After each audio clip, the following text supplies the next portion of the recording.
नमस्कार दोस्तों, स्वागत है आपका पैसा पेड लोन में। दोस्तों आज हम बात करेंगे बिजनेस लोन के बारे में।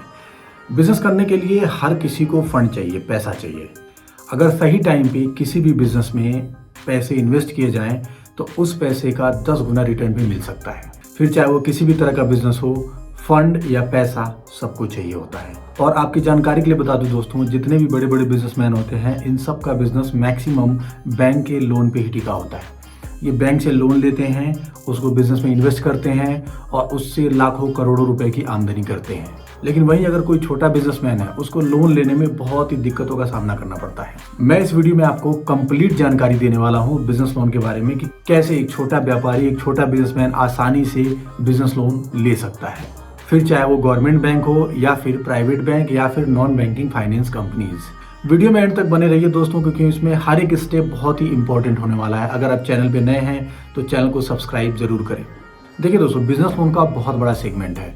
बिजनेस लोन आपको 50,000 से लेके 5 लाख, 10 लाख, इवन करोड़ों रुपए तक का बिजनेस लोन मिल सकता है।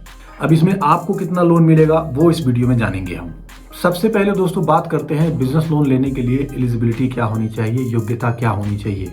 अगर हम एज की बात करें, उम्र की बात करें, तो मिनिमम जो एज होनी चाहिए बिजनेस लोन लेने के लिए वो 23 साल से लेके 60 साल के बीच में होनी चाहिए।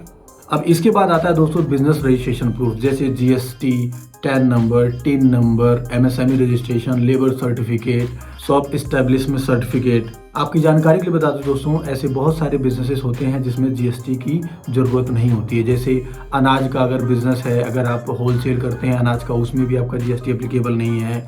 अगर आप सब्जियों का होलसेल या रिटेल करते हैं उसमें भी जीएसटी एप्लीकेबल नहीं है।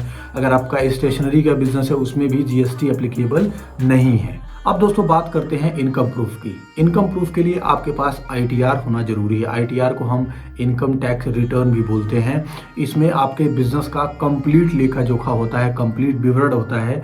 इसमें आपके बिजनेस की पूरी डिटेल होती है, जैसे आपने 1 साल के अंदर कितना टर्नओवर किया, आपने कितने का सामान बेचा या फिर कितनी इनकम जनरेट करी आपने, आपके क्या क्या खर्चे हैं, आपके ट्रांसपोर्ट का खर्चा, आपके फ़ोन बिल का खर्चा, आपके ईएमआई का खर्चा, आपके घर का खर्चा, सारी की सारी डिटेल आपको आईटीआर में देनी होती है। ये होता है दोस्तों एक बिजनेसमैन का इनकम प्रूफ। इसके अलावा दोस्तों बहुत सारे बैंक ऐसे हैं जो आपके आईटीआर यानी इनकम टैक्स रिटर्न के अलावा वो आपकी इनकम बैंक स्टेटमेंट से लेते हैं। अब बैंक स्टेटमेंट से इनकम कैसे लेते हैं वो मैं आपको बताता हूँ। जैसे आपने 1 साल में अपने बैंक में कितने का ट्रांजेक्शन किया है, कितना एवरेज बैंक बैलेंस आपके अकाउंट में हमेशा अवेलेबल रहता है, 5,000, 10,000, 20,000, 50,000 जो भी है, ये वहाँ से भी इनकम कंसिडर करते हैं। वीडियो को एंड तक देखिए दोस्तों, आपको पूरा कॉन्सेप्ट क्लियर हो जाएगा। इसके बाद दोस्तों बात करते हैं सिविल स्कोर की। देखिए सिविल स्कोर बहुत ही इंपॉर्टेंट पार्ट होता है किसी भी लोन का। चाहे आप बिजनेस लोन लें, personal loan, car loan, home loan, loan against property, कुछ भी लेते हैं तो आपका सिविल बहुत ही अच्छा होना चाहिए। इवन 700 प्लस तो होना ही चाहिए। 700 प्लस अगर आपका सिविल है तो कोई भी लोन लेने में आपको ज़्यादा परेशानी नहीं आएगी। अब बात करते हैं दोस्तों रेट ऑफ इंटरेस्ट यानी ब्याज दर की। अलग अलग बैंकों का अलग अलग रेट ऑफ इंटरेस्ट यानी ब्याज दर होता है। जैसे सरकारी बैंक की अगर हम बात करते हैं तो सरकारी बैंक में जो रेट ऑफ इंटरेस्ट होता है वो 11% से लेके 16% तक के मतलब बीच में होता है।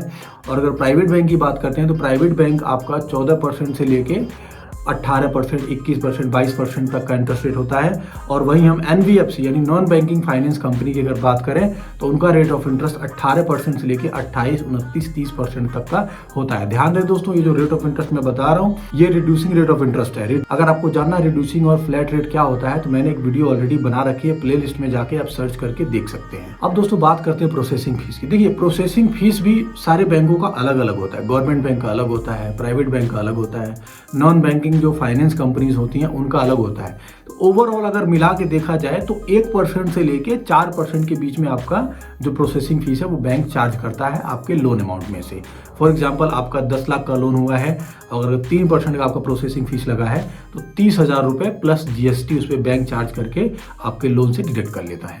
अब बात करते हैं दोस्तों लोन अमाउंट की। देखिए लोन अमाउंट आपको 50,000 से लेके 5 करोड़ भी मिल सकता है, बशर्ते आपके डॉक्यूमेंट्स और आपके इनकम उसी हिसाब से होनी चाहिए। जैसे अगर आपको 10 लाख का लोन लेना है तो आपका एवरेज बैंक बैलेंस 40 से 50,000 रुपए के आसपास होना चाहिए। मतलब 40-50 हज़ार रुपए आपके अकाउंट में हमेशा पड़ा होना चाहिए। या फिर आपका टर्नओवर कम से कम 70 लाख या 80 लाख रुपए से ऊपर होना चाहिए 1 साल का, तब आप एक बैंक से 10 लाख रुपए का लोन आराम से ले सकते हैं। अब लास्ट में दोस्तों बात करते हैं डॉक्यूमेंट लिस्ट की। डॉक्यूमेंट लिस्ट में आपका PAN card, Aadhaar card, business registration proof, ITR हो गई और 1 साल की बैंक स्टेटमेंट चाहिए होती है। बिजनेस लोन में कभी कभी बैंक जो है आपसे कोएप्लिकेंट यानी नॉमिनी की डिटेल्स भी मांगता है, जिसमें आपको नॉमिनी या कोएप्लिकेंट का पैन कार्ड, आधार कार्ड आपको देना होता है। नॉमिनी या कोएप्लिकेंट हर कोई बन सकता है जो भी आपके ब्लड रिलेशन में है, जैसे आपकी वाइफ हो गई, आपके फादर, आपका ब्रदर, आपकी मदर, ये सारे लोग जो है कोएप्लिकेंट बन सकते हैं एज पर बैंक। तो दोस्तों ये थी बिजनेस लोन की कंप्लीट जानकारी। अगर आपको बिजनेस लोन की रिक्वायरमेंट है तो नीचे मैंने डिस्क्रिप्शन में फॉर्म दे दिया है, उस फॉर्म को भरिए, हमारी टीम आपसे तुरंत ही संपर्क करेगी। मिलते हैं नेक्स्ट वीडियो में, तब तक के लिए जय हिंद।